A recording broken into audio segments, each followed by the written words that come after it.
What's going on, everybody? Today I want to do a crash course on a tool that I think gets overlooked a lot, the pencil tool. Most of us are familiar with the pen tool and the brush tool, but I feel like the pencil tool often gets overlooked. It really is amazing the amount of detail that you can get with the pencil tool, so let's go ahead and jump into Illustrator. Okay, so I have my document open here in Illustrator, and whenever you want to go to the pencil tool, just go over here to your toolbar and click on the pencil tool, or you can also hit N on your keyboard. And as you can see, when you're actually drawing with the pencil tool, it can look very similar to the brush tool, but there are some key differences. So let's go ahead and clear this and double click on our pencil tool options. Now your default for the fidelity right here is going to be right here in the center, and you've got accurate and you've got smooth. If you turn up your smoothness all the way and hit OK, you're going to notice that everything that you draw is going to have a nice buttery smooth surface to it. Well, most of the time. However, if we go back in here and turn this all the way down to accurate, you're going to notice that everything is, well, accurate. And for the purposes of this video, I'm going to move this down to 0.1 so you can see those finer details. So I'm going to hit Command Y to show outlines, and as you can see, not everything here is butter smooth like it was before. Alright, so now what I'm doing is I'm drawing with the accurate mode, and let's see what happens when I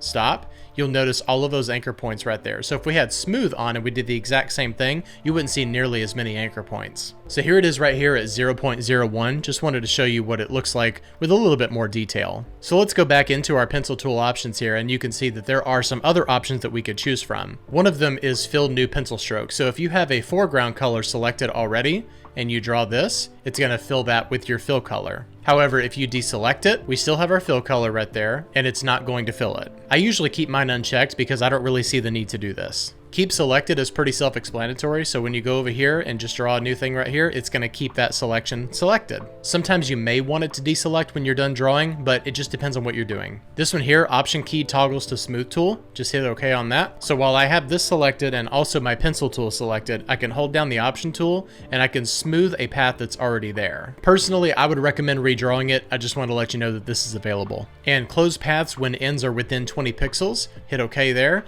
and just take a look at the star right there that's next to the pencil. When it gets closer to the end right here, it's going to become a circle and it's automatically going to close that path. I would say that most of the time you want to keep this on, but you can change the amount depending on what you're doing. And then finally, edit selected paths. What this is going to do is it's going to allow you to edit a selected path if you're within a certain amount of pixels. So with this path selected, make sure you activate your pencil tool. You can go in here, and if you're within 5 pixels of this path, you can just simply edit it by doing something like that. I personally haven't found it that useful, but if you do, more power to you. And finally, I just want to show you an example of the things that you can do with a pencil tool. So this is something that I did a few years ago.